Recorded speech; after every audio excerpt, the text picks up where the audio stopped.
Hello बच्चों, आई my self R K Dubey and you are watching my channel R K Allahabadi. You are most welcome in my channel.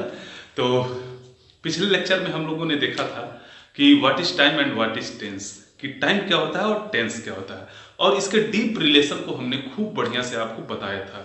और यदि जिन बच्चों ने अभी तक टाइम एंड टेंस के रिलेशन को नहीं देखा है वो जाए पिछले वीडियो में और जाकर टाइम एंड टेंस के रिलेशन को देख लें। आज का हमारा विषय वस्तु है कि सिंपल प्रेजेंट, यानी हमारा प्रेजेंट इंडेफिनिट टेंस और सिंपल प्रेजेंट टेंस से यानी आज से हम शुरुआत कर रहे हैं और एक एक करके आप लोग खूब बढ़िया से देखेंगे और ढेरों सारा प्यार आपका YouTube चैनल पर हमें मिल रहा है। बच्चे निरंतर बच्चों की संख्या को बढ़ा रहे हैं, हमारे सब्सक्राइबर्स अभी 3-4 वीडियो पड़े हैं और काफ़ी तेजी से ग्रो कर रहे हैं। और लोगों के लिए तो थोड़ा सा आश्चर्य की बात है, बट हमारे लिए कोई आश्चर्य की बात नहीं है, क्योंकि हमारे बच्चे जो हैं वो अपने चैनल के लिए काम कर रहे हैं और कहीं भी कोई भी बच्चा पढ़ने वाला मिल रहा है तो उनको जरूर रिफर कर रहे हैं। इसके लिए आप लोगों को सकोटि धन्यवाद। आइए चलते हैं, अपने टॉपिक का स्टार्ट करते हैं। और आज का विषय वस्तु है हमारा सिंपल प्रेजेंट। मैंने पिछले वीडियो में आपको बताया था कि वर्ब और टेंस का रिलेशन क्या होता है। ध्यान दीजिएगा, समय को हमने अपने सुविधा के दृष्टिकोण से, जो समय हमारा अनंत था यानी इनफाइनाइट था, यानी जिस समय को हम परिभाषित नहीं कर सकते थे, उसको हमने अपने सुविधा के दृष्टिकोण से 3 भागों में बांट लिया था। क्यों बांट लिया था? क्योंकि हमको यह डिफाइन करना है कि हमारा कार्य किस समय हुआ है। मनुष्य एक आधुनिक प्राणी है, तो हमको यह जरूरत पड़ती है कि हमारे कार्य कब हो रहे हैं इसको देखना पड़ता है। जैसे मैंने कह दिया रवि स्कूल जाता था, यानी रवि के स्कूल जाने की क्रिया बीते हुए समय में होती थी। मैं कह दिया कि रवि स्कूल जाता है, इसका मतलब रवि के जाने की प्रक्रिया इसी वर्तमान में चल रही है। मैंने कह दिया कि रवि स्कूल जाएगा तो आने वाले समय में रवि की क्रिया चलेगी। तो इसका मतलब यह है कि समय और कार्य का अपना एक यूनिक रिलेशन होता है। मैंने यह भी स्पष्ट किया था कि दुनिया में कोई ऐसा सेंटेंस नहीं हो सकता है जिसमें कोई क्रिया ना हो। इसका मतलब यह है कि क्रिया का होना तो तय है। इसका मतलब वर्ब तो एक सेंटेंस में आएगा ही। जैसे मैंने कह दिया कि मोहन क्रिकेट खेल रहा है, एक सेंटेंस है, तो इसमें मोहन के द्वारा क्रिकेट खेलने की क्रिया हो रही है। तो आपने दिमाग लगाया और आपने कह दिया कि ठीक है, सर जी ने जब चुनौती दे ही दिया है कि दुनिया में कोई ऐसा सेंटेंस नहीं है जिसमें क्रिया नहीं होती है, तो आपने बोला कि सर चलिए बताइए कि मोहन एक लड़का है, इसमें कौन सी क्रिया हो रही है। तो ध्यान दीजिएगा, जब मैंने बोला था कि मोहन क्रिकेट खेल रहा है, इसमें तो खेलने की क्रिया हुई, बट मोहन एक लड़का है तो मोहन के लड़का होने की बात है। और कहीं किसी का किसी रूप में, किसी रंग में, किसी आकार में, किसी प्रकार में, किसी पद पर, किसी मद में होना भी उसकी क्रिया है। जैसे मैंने कह दिया कि मैं एक अध्यापक हूं, तो मैं एक अध्यापक क्यों हूं? क्योंकि अध्यापन की क्रिया करता हूं। मैंने कह दिया कि रवि एक डॉक्टर है, तो रवि को डॉक्टर का स्टेटस जो मिला है, क्यों मिला है? क्योंकि वह डॉक्टरी की क्रिया करता है।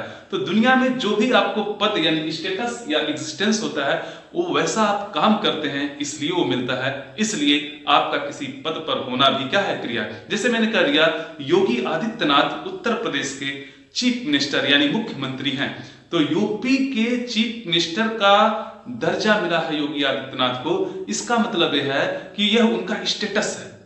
आदित्यनाथ का स्टेटस है कि वो उत्तर प्रदेश के मुख्यमंत्री है। स्टेटस मुख्यमंत्री वाला इसलिए मिला है कि मुख्यमंत्री के मातहत जितने भी कार्य आते हैं वो योगी जी करते हैं, इसलिए तो उनको ऐसा स्टेटस मिला है। अच्छा, योगी जी डंडा लेकर सड़क पर घूमे तो उनको कोई मुख्यमंत्री कहेगा? भैया मुख्यमंत्री वाला सारा काम योगी जी करते हैं, इसलिए उनको मुख्यमंत्री का स्टेटस मिला हुआ है। तो जो जैसा कार्य करता है उसको वैसा स्टेटस मिल जाता है। जैसे मैंने कह दिया कि रवि एक इंजीनियर है, इसका मतलब यह है कि इंजीनियरिंग का काम करता है इसलिए इंजीनियर है।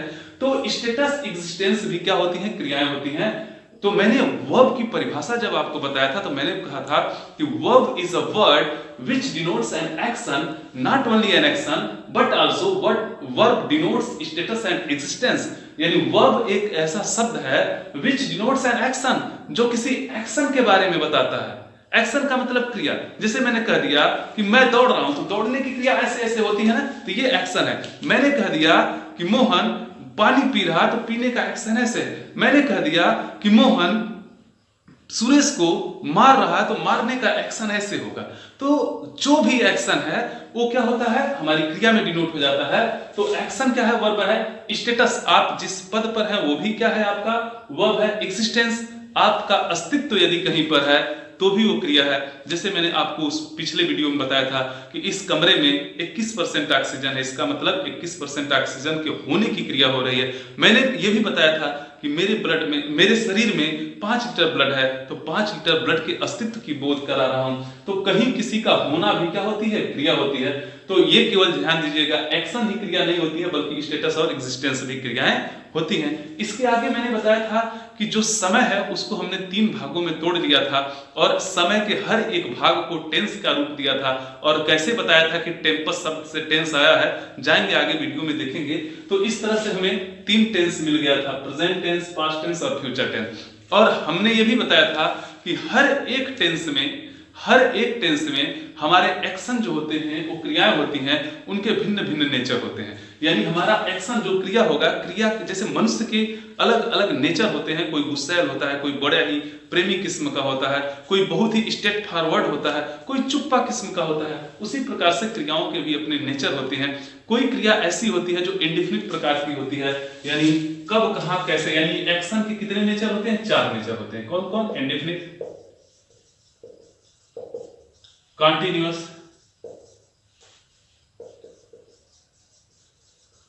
परफेक्ट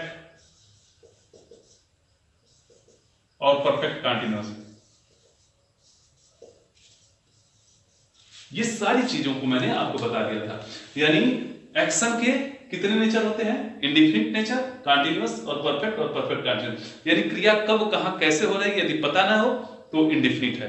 इंडिफिनिट एक और नेचर को रखता है, यानी क्रिया बार बार रिपीट होगी। ध्यान दीजिएगा, आने वाले समय में यही सब आपको सीखना है। क्रिया कब, कहां, कैसे हो रही है पता नहीं है, और क्रिया बार बार रिपीट हो रही है। रिपीट का मतलब पुनरावृत्ति हो रही है। जैसे मैंने कह दिया मोहन स्कूल जाता है, इसका मतलब है कि वह स्कूल बार बार जाता है। ये मेरा घर है और इधर से रोड गुजर रहा है और मैं यहाँ कुर्सी लगाकर बैठता हूँ। आपने पूछ दिया क्या मोहन स्कूल जाता है, मैंने कहा हाँ मोहन जाता है। इसका मतलब मोहन स्कूल जाता है, ये बात मैं कब कहूंगा, जब देख रहा हूं कि रोज रोज साइकिल लेकर खिर स्कूल जाता है। तो जब रोज रोज जाता है तो क्रिया इसका मतलब क्या हो रही है, रिपीट हो रही है। क्रिया क्या हो रही है, रिपीट हो रही है। लेकिन किस स्कूल जाता है, क्या सेंटेंस से आपको पता है, कौन से स्कूल जाता है पता है क्या, कैसे जाता है सेंटेंस से पता है क्या, कितने बजे जाता है सेंटेंस से पता है क्या, कहां जाता है पता है क्या, नहीं पता है। यानी जब क्यों, कहां, कब, कैसे, ये सारी चीजें पता ना हो और क्रिया से ये रिपीटिशन का नेचर मिले, तो जब क्यों, कहां, कब, कैसे सब कुछ पता होता तब तो डिफिनिट होता, और जब पता नहीं है तो इनडेफिनिट है। इसका मतलब इनडेफिनिट नेचर की क्रिया होती है। और यदि कोई क्रिया लगातार चल रही है, जैसे मैंने आपको बताया मोहन स्कूल जा रहा है, इसका मतलब जो चीज मैं आपको बता रहा हूं वो क्रिया क्या हो रही है, मोहन स्कूल जा रहा है। इसका मतलब जिस समय मैं आपको बता रहा हूं उस समय उसके जाने की क्रिया हो रही है, तो इसका मतलब ये क्या हो जाएगा, कंटिन्यूटी का नेचर हो जाएगा। अब मैंने कहा कि मोहन पत्र लिख चुका है, इसका मतलब यह है पत्र लिखने की प्रक्रिया पूरी हो गई है, इसका मतलब क्रिया परफेक्ट हो गई है। और मैं यदि ऐसे बोल दिया कि मोहन 2 घंटों से पत्र लिख रहा है, इसका मतलब यह है कि 2 घंटे तो उसने पत्र लिख लिया है और अभी भी पत्र लिखते ही जा रहा है। जो लिख लिया है वो परफेक्ट और जो लिखते जा रहा है वो कंटिन्यूअस, इसलिए यह क्या हो जाएगा, परफेक्ट कंटिन्यूअस। इसका मतलब एक्शन के 4 नेचर होते हैं और हर एक एक्शन हर एक टेंस में हो सकता है। तो प्रेजेंट टेंस में इंडेफिनिट नेचर की क्रिया हुई तो present indefinite tense, present tense में कंटीन्यूअस नेचर की क्रिया हुई तो प्रेजेंट कंटीन्यूअस, प्रेजेंट टेंस में यदि परफेक्ट नेचर की क्रिया हुई तो प्रेजेंट परफेक्ट, प्रेजेंट टेंस में यदि प्रेजेंट परफेक्ट कंटीन्यूअस नेचर की हुई परफेक्ट कंटीन्यूअस तो प्रेजेंट परफेक्ट कंटीन्यूअस। इस तरह से present indefinite, present continuous, present perfect continuous बन गया। इसी तरह से past indefinite, past continuous, past perfect continuous. इसी तरह से future indefinite, future continuous, future perfect continuous. यानी आपके 12 टेंसेस बन जाते हैं। इसी को कहते हैं 12 टेंस, यानी समय और एक्शन के रिलेशन को ही क्या कहते हैं, 12 टेंस के रूप में आप देखते हैं। लेकिन उससे भी पहले मैंने यह बताया है, अब देखिए यहीं से समझना शुरू करना है कि वर्ब जो होता है वो एक्शन भी होता है, स्टेटस भी होता है, एग्जिस्टेंस भी होता है। तो वर्ब जो होता है एक्शन होता है, एक्शन का मतलब क्रिया कैसे चल रही है। तो एक्शन के तो 4 नेचर हैं और समय 3 है, तो 4 3 12 टेंस पढ़ेंगे। लेकिन मैंने यह भी बता रखा है कि वर्ब केवल एक्शन ही नहीं होता है, किसी का स्टेटस और एग्जिस्टेंस भी क्रिया के अंतर्गत आता है, और यही आज का हमारा विषय वस्तु है। इतना समय लगाने का एक मूल उद्देश्य था कि आप कॉन्सेप्ट समझ सकें। तो आइए हम स्टेटस और एग्जिस्टेंस को देखते हैं। स्टेटस का मतलब ये होता है कि किसी का किसी रूप में, किसी पद में होना, वही उसका स्टेटस होता है। जैसे मैंने कह दिया, नरेंद्र मोदी भारत के प्रधानमंत्री हैं, उनको प्रधानमंत्री का स्टेटस मिला है। मैं एक अध्यापक हूं, मुझे एक अध्यापक का स्टेटस मिला है। मैंने कह दिया तुम एक डॉक्टर हो, तुम्हें एक डॉक्टर का स्टेटस मिला है। और आप डॉक्टर इसलिए हैं क्योंकि डॉक्टरी की क्रिया करते हैं, इसलिए स्टेटस मिला है। तो जो आपको स्टेटस मिला है वैसी क्रिया करते हैं, इसलिए स्टेटस मिला है। मैं एक अध्यापक हूं, अध्यापन की क्रिया करता हूं, तब स्टेटस मिला है। तो ये स्टेटस और एग्जिस्टेंस का मतलब होता है, स्टेटस का मतलब किसी पद पर होना, किसी रूप में होना, ये स्टेटस हो गया। एग्जिस्टेंस का मतलब अस्तित्व का होना। जैसे मैंने कह दिया, वही पुराना एग्जांपल ले लीजिए, मेरे शरीर में 5 लीटर ब्लड है, इसका मतलब उसका अस्तित्व है। मैंने कह दिया कि इस कमरे में ऑक्सीजन, नाइट्रोजन, अन्य गैसेस हैं, इसका मतलब उन गैसों की उपस्थिति है, यानी अस्तित्व है। मैंने कह दिया कि पृथ्वी पर बंदर है, यानी बंदरों का अस्तित्व है। तो अस्तित्व का मतलब हो, एग्जिस्टेंस का मतलब होता है अस्तित्व। कुल मिला जुला कर आप देखेंगे तो स्टेटस और एग्जिस्टेंस का मतलब होता है कहीं किसी व्यक्ति या वस्तु का किसी रूप में, किसी रंग में, किसी पद पर, किसी मद में, किसी आकार में, किसी प्रकार में, किसी अवस्था में, किसी व्यवस्था में होना पाया जाएगा। कुल मिला जुलाकर स्टेटस और एग्जिस्टेंस का मतलब यही है कि किसी का किसी पद पर, किसी रूप में, किसी रंग में, किसी आकार में, किसी प्रकार में, किसी अवस्था में, किसी व्यवस्था में होना पाया जाएगा। और जहां जब किसी चीज का होना पाया जाएगा वो स्टेटस और एग्जिस्टेंस। इस प्रकार की यदि सेंटेंस आपके पास आएंगे तो उनका अनुवाद करने का नियम क्या होगा, सबसे पहले ये देख लेंगे। चूंकि अब सिंपल प्रेजेंट में पढ़ रहे हैं, इसलिए हमारा सिंपल प्रेजेंट के लिए linking verb is am are लगेगा। सबसे पहले हम सब्जेक्ट को लिखते हैं, उसके बाद लिंकिंग वर्ब हमारा क्या आ जाता है, इज, एंड या आर में से कोई एक, प्लस कंप्लीमेंट।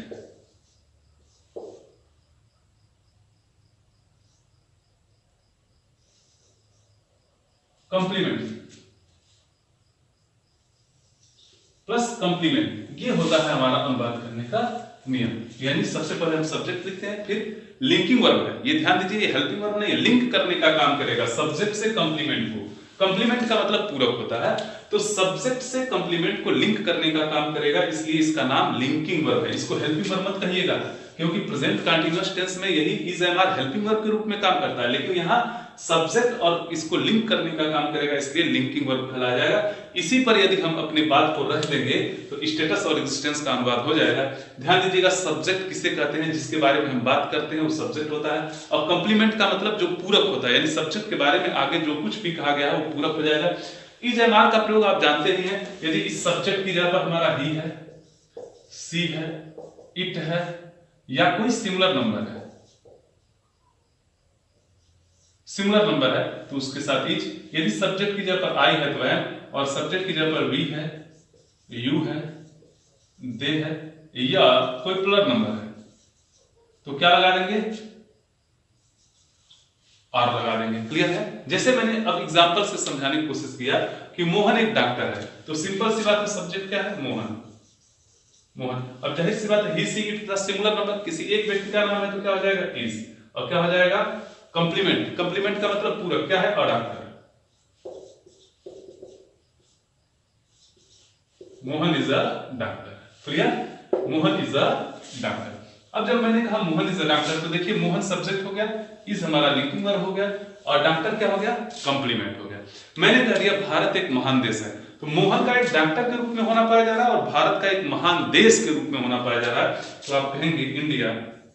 किसके बारे में बात कर रहे हैं, सब्जेक्ट हो गया इंडिया, इंडिया। अब चूंकि इंडिया एक ही देश है तो क्या लग जाएगा, इज, और क्या है, क्या है कंप्लीमेंट हमारा, अ ग्रेट कंट्री।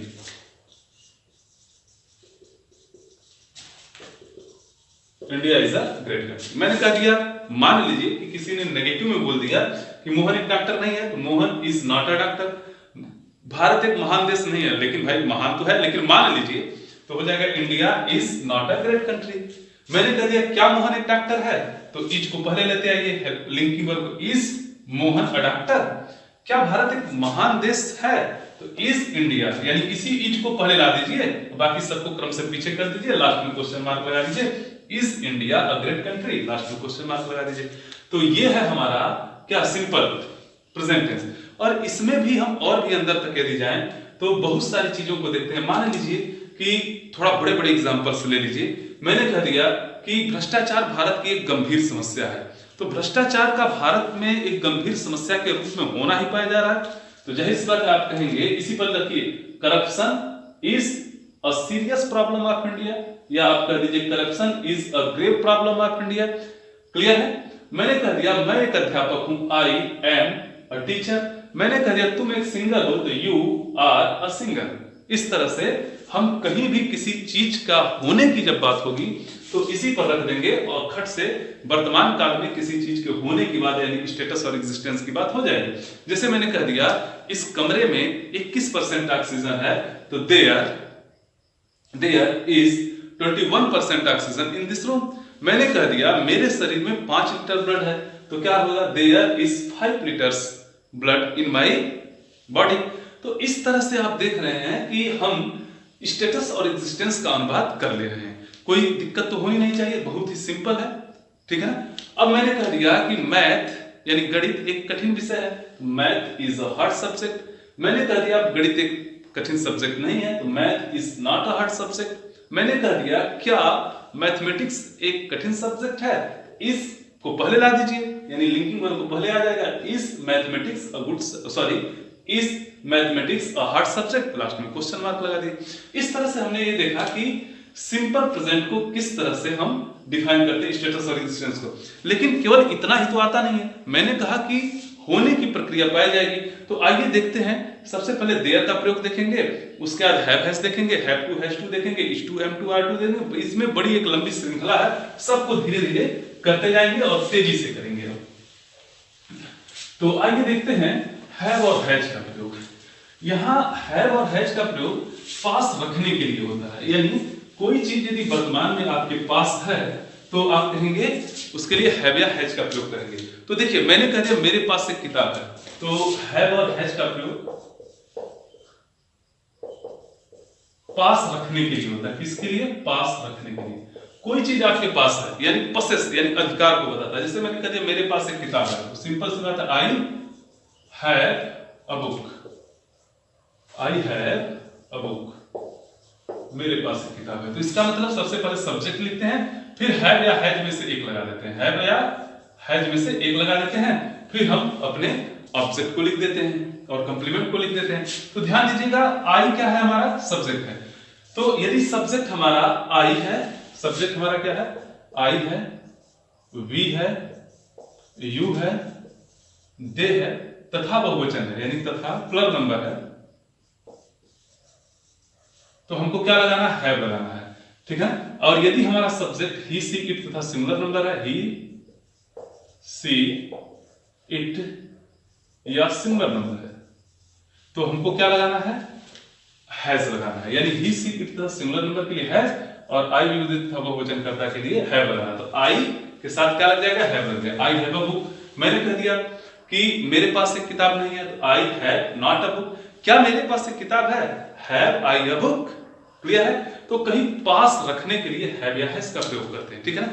मैंने कह दिया भारत के पास 2 एयरक्राफ्ट कैरियर हैं, तो इंडिया यहां हो जाएगा सब्जेक्ट की जगह इंडिया, और इंडिया चूंकि सिंगुलर नंबर है, इसी सिंगुलर नंबर में आता है। इंडिया हैज 2 एयरक्राफ्ट कैरियर्स, ठीक है। मैंने कह दिया मदन के पास 2 गायें हैं, मदन अब चूंकि वो singular number has 2 cows, clear है। तो कहीं पास रखने का जब बोध कराते हैं तो हैव या हैज का प्रयोग करते हैं, क्लियर है ये इतनी बातें। अब आइए देखते हैं इसी में हैव टू, हैज टू और हैड टू।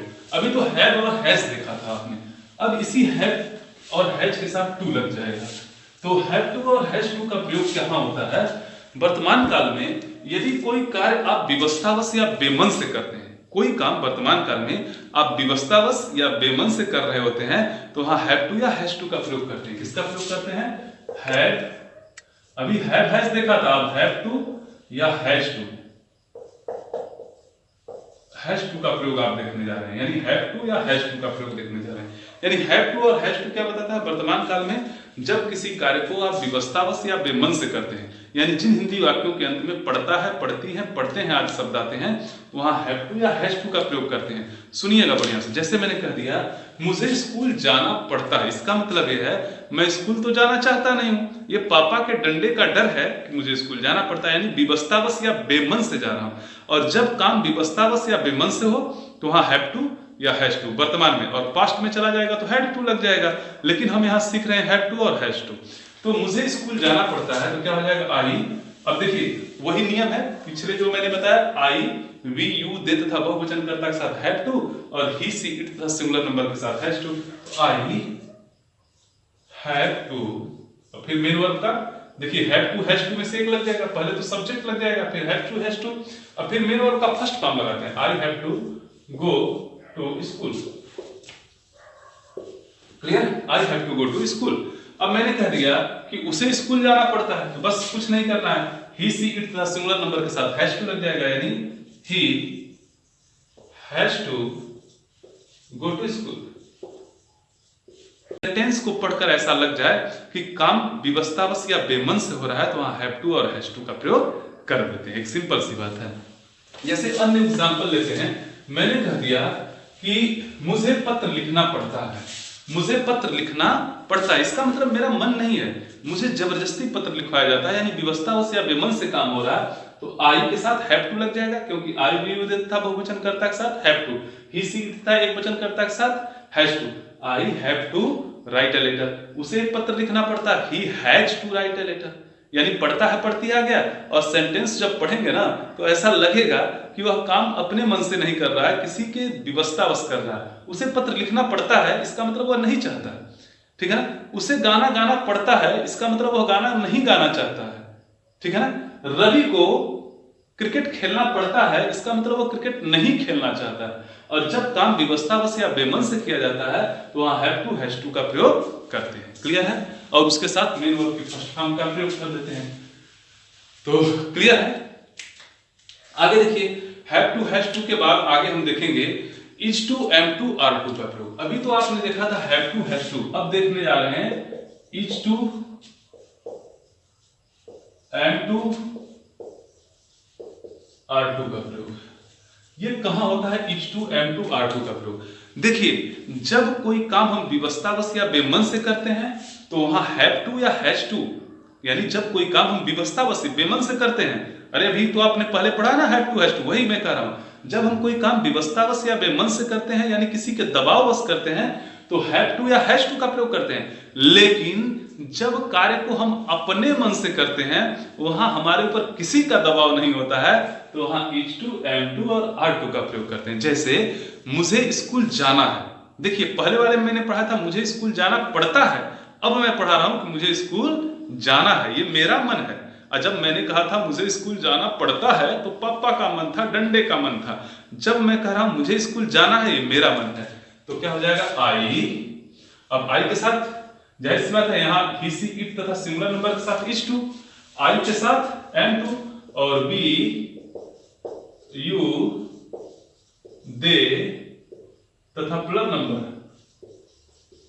के साथ क्या लगेगा आर टू लगेगा, आई के साथ एम टू लगेगा, और ही सी इट तथा सिंगुलर नंबर के साथ क्या लगेगा बाबू इज टू लगेगा। तो मुझे स्कूल जाना है तो जैसे I am to go to school, I am to go to school, मुझे स्कूल जाना है। अब मैंने कह दिया रवि को क्रिकेट खेलना है तो क्या हो जाएगा रवि अपने मन से खेलना। देखो पहले वाले में मैंने सीखा था मुझे स्कूल जाना पड़ता है, और जब मुझे स्कूल जाना पड़ता है तो क्या बस कुछ नहीं करना है, मुझे स्कूल जाना पड़ता है तो I have to go to school, मुझे स्कूल जाना पड़ता है I have to go to school कर दीजिए। लेकिन मुझे स्कूल जाना है तो I am to go to school, बस थोड़ा अंतर है। मुझे स्कूल जाना है इसका मतलब मेरा मन है, अब मुझे स्कूल जाना पड़ता है इसका मतलब किसी अन्य का मन है, दबाव है, विवस्ता है। दबाववश और विवस्तावश काम करना पड़ता है तो I have to go to school, और जब अपने मन से काम को करते हैं तो I am to go to school. उसे स्कूल जाना पड़ता है तो he has to go to school, लेकिन उसे स्कूल जाना है, इसका मतलब उसका स्वयं का मन है, तो he is to go to school. तुम्हें क्रिकेट खेलना पड़ता है, यानी तुम दूसरे के मन से खेल रहे हो, विवशता है, बेमन से कर रहे हो, तो you have to play cricket. लेकिन तुम्हें क्रिकेट खेलना है, यानी ये तुम्हारा मन है, तो you are to play cricket, यानी कुछ नहीं करना है, you are to play cricket. ध्यान दीजिएगा, जब आप कहें you are to play cricket, तो तुम्हें इस क्रिकेट खेलना है, यानी यह तुम्हारा मन है।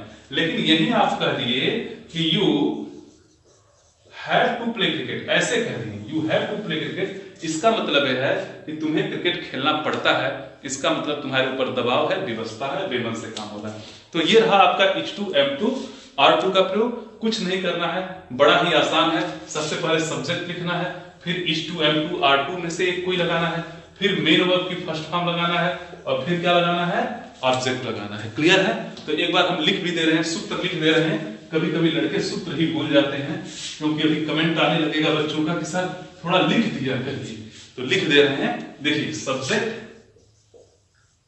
प्लस अब H2 M2 R2 में से कोई एक, प्लस मेन वर्ब की first form, plus object, plus other. ये होता है हमारा, इसी पर रख दीजिएगा जब काम अपने मन से हो रहा है। हाँ, जब काम विवशतावश और बेमन से हो रहा है तो कुछ नहीं करना है, इसको काट दीजिए। जब काम विवशतावश और बेमन से हो रहा है, यानी H2 M2 R2 और was to को हटा दीजिए, और जब काम विवशतावश होगा तो have to या has to लगा दीजिए। have to has to और मेन वर्ब की first form plus object plus other verb. Simple सी बात है, यही अब तक मैंने आपको पढ़ाया है। इसके बाद हम देखेंगे सिंपल प्रेजेंट में लाइकली टू का प्रयोग देखेंगे, एबल टू का प्रयोग देखेंगे, और अबाउट टू का प्रयोग देखेंगे। किसका? पहले तो हम सूत्र लिख रहे हैं। जैसे मान लीजिए सबसे पहले हमको आपका किसका प्रयोग है, सबसे पहले देखिए लाइकली टू या लाइकली टू, एबल टू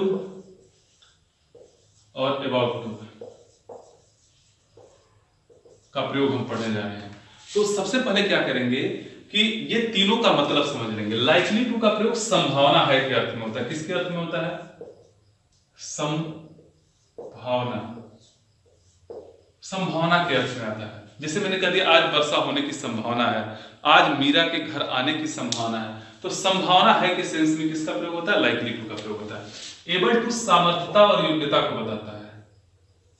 सामर्थ्यता, सामर्थ्य को बताता है। जैसे मैंने कह दिया वह नदी को पार करने में समर्थ है। तुम अंग्रेजी बोलने में समर्थ हो, तुम अंग्रेजी बोलने के योग्य हो, तुम मैथमेटिक्स को सॉल्व करने के योग्य हो, या तुम मैथमेटिक्स को सॉल्व करने में समर्थ हो। तो समर्थता और योग्यता को बताता है। क्या बताता है? सामर्थ्यता और योग्यता को बताता है। अबाउट टू, हिंदी वाले वाक्य के अंत में वाला है, वाली है आएगा। क्या आएगा? वाला है, वाली है, वाले हैं आएंगे। जैसे मैंने कह दिया रवि स्कूल जाने वाला है, मोहन क्रिकेट खेलने वाला है, सीता गाना गाने वाली है। तो वाला है, वाली है, वाले हैं के में किसका आता है?